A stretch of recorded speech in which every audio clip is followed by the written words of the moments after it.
చాలా ఆసక్తికరంగా మారేటటువంటి జిల్లా కృష్ణా జిల్లాలోకి ప్రవేశించిన తరువాతే జగన్ చేసినటువంటి పాదయాత్రకు కొంత ఊపు అక్కడి నుంచే మొదలైనటువంటిది. గతంలో అక్కడ పట్టు లేకపోయినా ఈసారి ఏ రకంగా పట్టు నిలుపుకుంటారు, ఎలాంటి క్యాండిడేట్స్ని అక్కడ పెట్టబోతున్నారు, ఎవరితో పోటీ పడబోతున్నారు, కృష్ణా జిల్లాలో చాలా ఆసక్తికరమైనటువంటి రాజకీయ పరిణామాలు ఎప్పుడూ ఉంటాయి. రాజకీయ చైతన్యం ఉన్నటువంటి జిల్లాల్లో గుంటూరు ఎలాగో అలాగే కృష్ణా జిల్లా కూడా అలాంటిదే. కృష్ణా జిల్లాకు సంబంధించి మనం చూస్తున్నాం, జగ్గయ్యపేట నుంచి శ్రీరామ్ తాతయ్య, సామినేని ఉదయభాను ఇద్దరు పోటీ పడుతున్నారు. శ్రీరామ్ తాతయ్య ఎమ్మెల్యేగా ఉన్నారు, సామినేని ఉదయభాను అక్కడి నుంచి పోటీలోకి దిగబోతున్నారు కృష్ణా జిల్లా జగ్గయ్యపేట నుంచి. మరో నియోజకవర్గాన్ని మనం చూద్దాం. కృష్ణా జిల్లాకు సంబంధించి కృష్ణా జిల్లా పెనమలూరులో బోడే ప్రసాద్ అక్కడ ఎమ్మెల్యేగా ఉన్నారు. కె పార్థసారథి ఈసారి వైఎస్ఆర్సీపీ నుంచి బరిలోకి దిగుతున్నారు. ఆయన గతంలో కాంగ్రెస్ పార్టీలో మంత్రిగా పనిచేసినటువంటి అనుభవం ఉన్న నాయకుడు, ఇప్పుడు వైఎస్ఆర్సీపీలో చాలా కీలకమైన నాయకుడిగా ఆయన ఉన్నారు. సో పెనమలూరు నుంచి బోడే ప్రసాద్, కె పార్థసారథి ఇద్దరు కూడా పోటీ పడుతున్నారు. చాలా కీలకమైనటువంటి నియోజకవర్గంగా మారబోతోంది. ఇద్దరు కూడా గట్టి నాయకులు. మరి ఫలితం ఏ రకంగా ఉంటుందన్నది ఆసక్తికరంగా మారింది.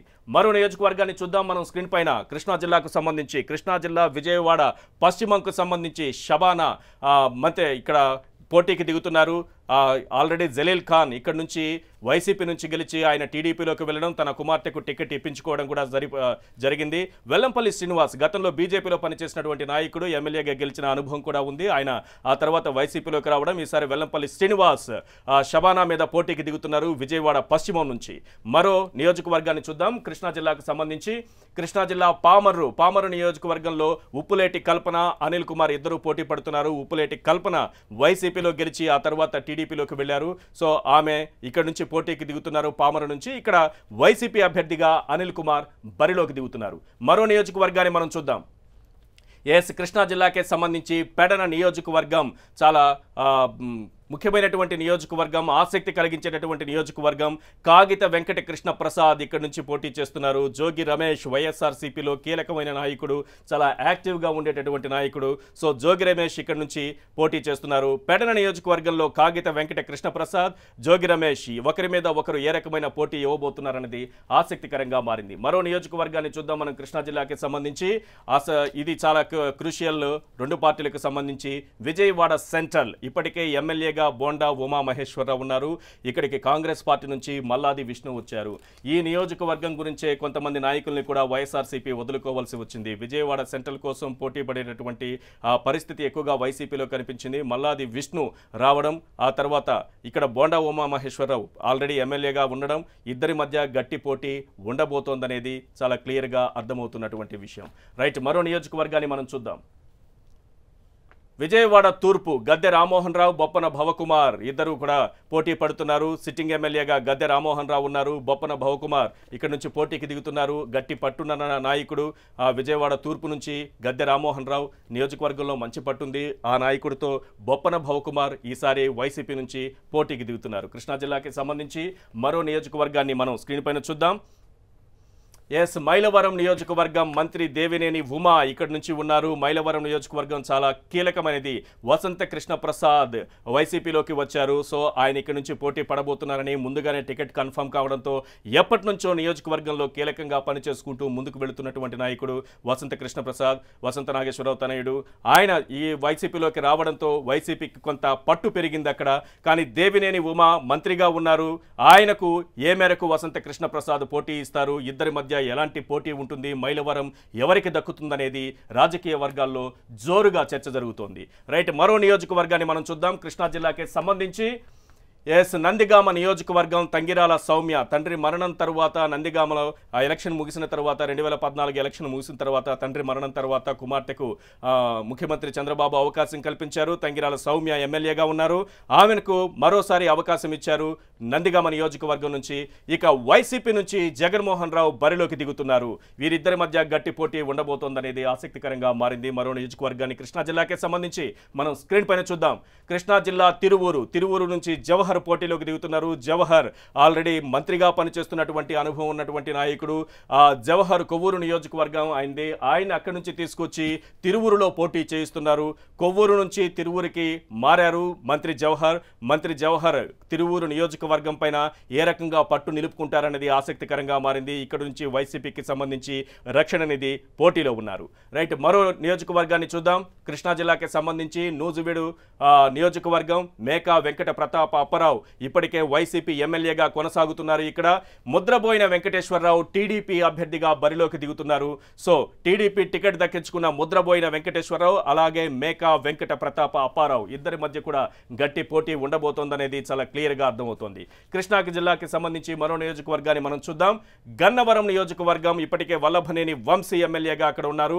యార్లగడ్డ వెంకట్రావుకు అవకాశం కల్పించింది వైఎస్ఆర్సీపీ. వల్లభనేని వంశీ గన్నవరం నియోజకవర్గం పైన పూర్తి పట్టున్నటువంటి నాయకుడు, యువ నాయకుడు, యువతలో బాగా ఫాలోయింగ్ ఉన్నటువంటి నాయకుడుగా ఆయనకు పేరుంది. యార్లగడ్డ వెంకట్రావు ఈసారి వైఎస్ఆర్సీపీ తరపున గన్నవరంలో వల్లభనేని వంశీపై పోటీ చేయబోతున్నారు. కృష్ణా జిల్లాకి సంబంధించి మరో నియోజకవర్గాన్ని మనం చూద్దాం స్క్రీన్ పైన. కృష్ణా జిల్లాకి సంబంధించి గుడివాడ నియోజకవర్గం చాలా కీలకమైనది.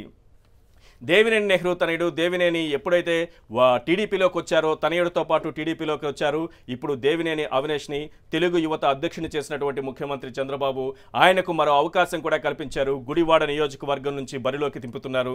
గుడివాడ టికెట్ను ఆయనకు కేటాయించారు. టీడీపీ తరపున దేవినేని అవినాష్ పోటీ పడబోతున్నారు. కొడాలి నాని, గుడివాడ నియోజకవర్గం అంటే ముందుగా గుర్తొచ్చేది కొడాలి నాని పేరు. కొడాలి నాని ఇక్కడ గట్టి నాయకుడు. వైఎస్ఆర్సీపీకి మొదటి నుంచి కూడా జగన్ వెంట నడుస్తున్నటువంటి నాయకుడు. తన నియోజకవర్గంలో పూర్తి స్థాయిలో పట్టు సంపాదించుకున్న నాయకుడి పైన దేవినేని అవినాష్ ఏ రకంగా ప్రభావం చూపబోతారన్నది ఆసక్తికరంగా మారింది. కృష్ణా జిల్లాకే సంబంధించి మరో నియోజకవర్గాన్ని మనం స్క్రీన్ పైన చూద్దాం. కైకలూరు నియోజకవర్గం జయమంగళ వెంకటరమణ ఇక్కడి నుంచి పోటీలోకి దిగుతున్నారు. కైకలూరు నుంచి వైఎస్ఆర్సీపీ నుంచి దూలం నాగేశ్వరరావు బరిలోకి దిగబోతున్నారు. ఇద్దరి మధ్య ఎలాంటి పోటీ ఉంటుందన్నది ఆసక్తికరంగా మారింది. కృష్ణా జిల్లాకి సంబంధించి మరో నియోజకవర్గాన్ని మనం స్క్రీన్ పైన చూద్దాం.